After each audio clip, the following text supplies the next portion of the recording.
بے یار و مددگار چھوڑنے کا امتحان شامل ہے۔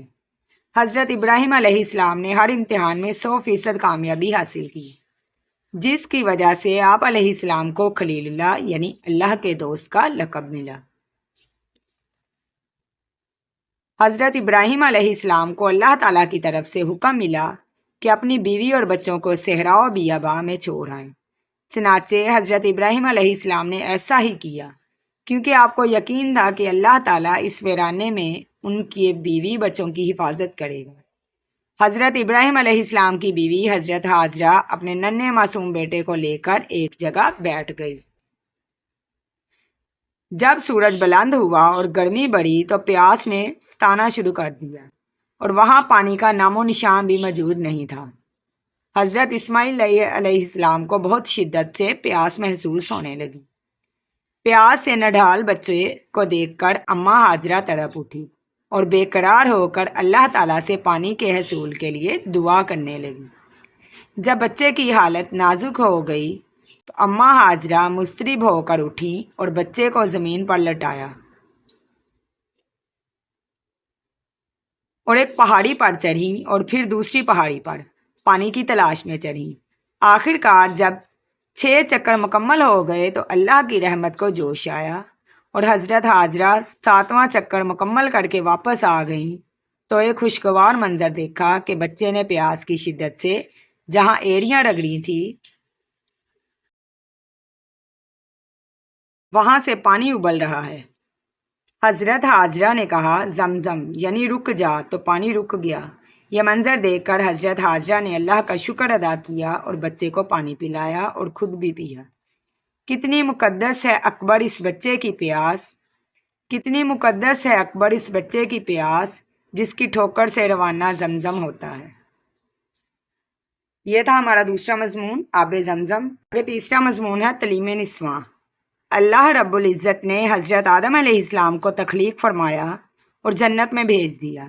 حضرت آدم علیہ السلام کو جنت میں ساری نعمتوں کے باوجود کچھ کمی سی محسوس ہوئی، تو اس کمی کو دور کرنے کے لیے اللہ تعالیٰ نے اماں حوا کو تخلیق فرمایا۔ گویا یہ کائنات عورت کے وجود کے بغیر نامکمل اور ادھوری ہے۔ بقول شاعر: وجود زن سے ہے تصویر کائنات میں رنگ، وجود زن سے ہے تصویر کائنات میں رنگ، اسی کے ساتھ سے ہے زندگی کا سوزے دوروں۔ تعلیم نسواں سے مراد ہے عورتوں کی تعلیم۔ علم حاصل کرنا جیسے مردوں کا حق ہے، ویسے ہی عورتوں کا بھی حق ہے۔ عورت اگر تعلیم یافتہ ہوگی تو اپنی ذمہ داریوں کو احسن طریقے سے ادا کرے گی۔ مرد اور عورت دونوں کے فرائض اور ذمہ داریاں الگ الگ ہیں اور ان کو پورا کرنے کے لیے دونوں کا تعلیم یافتہ ہونا ضروری ہے۔ مشہور قول ہے: مرد کی تعلیم ایک فرد کی تعلیم، جبکہ ایک عورت کی تعلیم ایک خاندان کی تعلیم ہے۔ مذہب اسلام میں عورتوں کو تعلیم حاصل کرنے کا پورا حق دیا گیا ہے۔ حدیث شریف میں آتا ہے، ترجمہ: علم کا حصول ہر مسلمان مرد و عورت پر فرض ہے۔ نبی کریم صلی اللہ علیہ وآلہ وسلم جہاں مردوں کی تعلیم کا اہتمام فرماتے، وہیں آپ صلی اللہ علیہ وآلہ وسلم نے ایک دن عورتوں کی تعلیم و تربیت کے لیے مخصوص کر رکھا تھا۔ آپ صلی اللہ علیہ وآلہ وسلم کی ازواج مطہرات آپ سے دین کی تعلیم سیکھتیں اور پھر دوسری مسلمان عورتوں کو بھی سکھاتی تھیں۔ اس طرح دین کی تعلیم مردوں کے ساتھ ساتھ عورتوں تک بھی پہنچتی رہی۔ داناؤں کا قول ہے، ماں کی گود بچے کی سب سے پہلی درسگاہ ہوتی ہے۔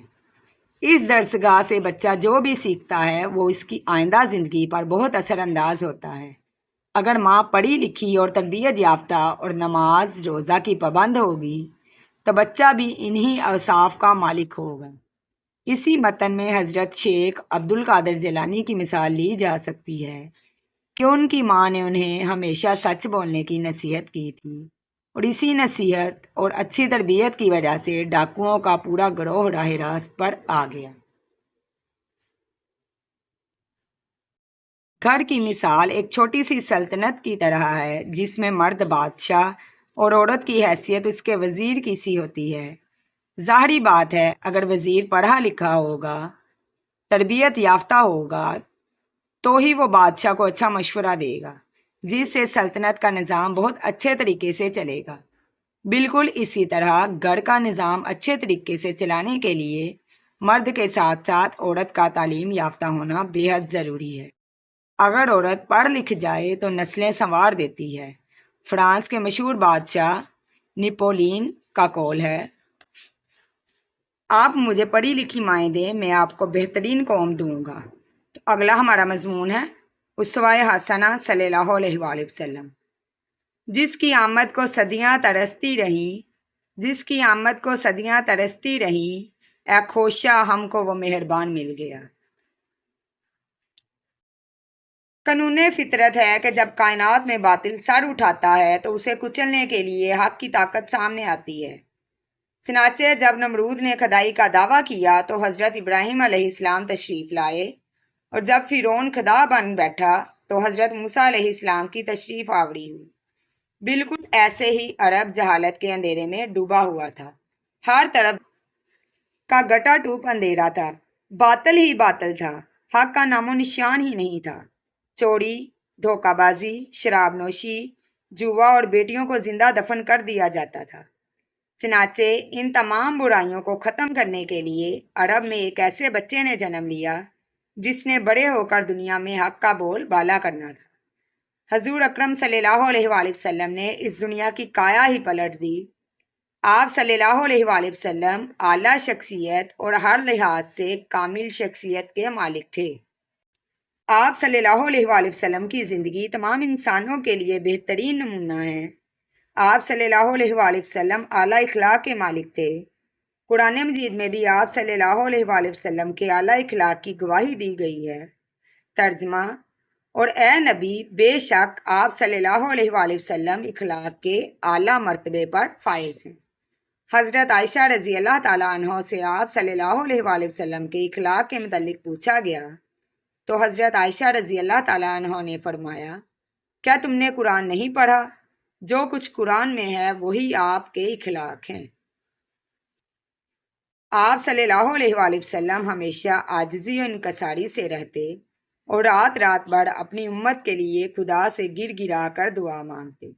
آپ صلی اللہ علیہ وآلہ وسلم نے چھوٹوں سے محبت و شفقت کا درس دیا اور فرمایا، ترجمہ: جو شخص ہمارے بڑوں کا احترام نہیں کرتا اور ہمارے چھوٹوں پر شفقت نہیں کرتا وہ ہم میں سے نہیں۔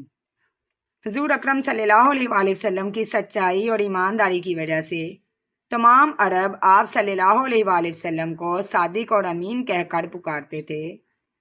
حضور اکرم صلی اللہ علیہ وآلہ وسلم کی ذات ہر زمانے کے لوگوں کو مکمل رہنمائی فراہم کرتی ہے۔ عفو درگزر آپ صلی اللہ علیہ وآلہ وسلم کی امتیازی صفت تھی۔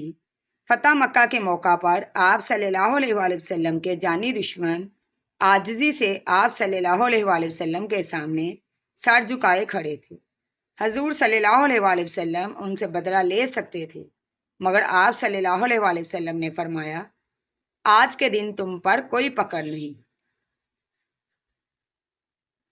غرض یہ کہ آپ صلی اللہ علیہ وآلہ وسلم کی زندگی ہر لحاظ سے کامل نمونہ ہے۔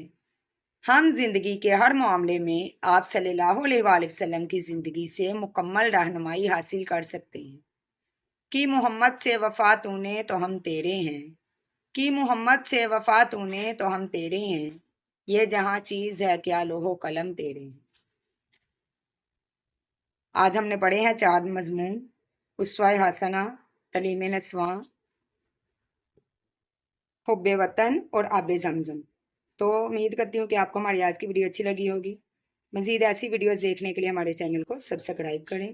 ملیں گے انشاءاللہ نیکسٹ ویڈیو میں، تب تک اپنا خیال رکھیں۔ اللہ حافظ۔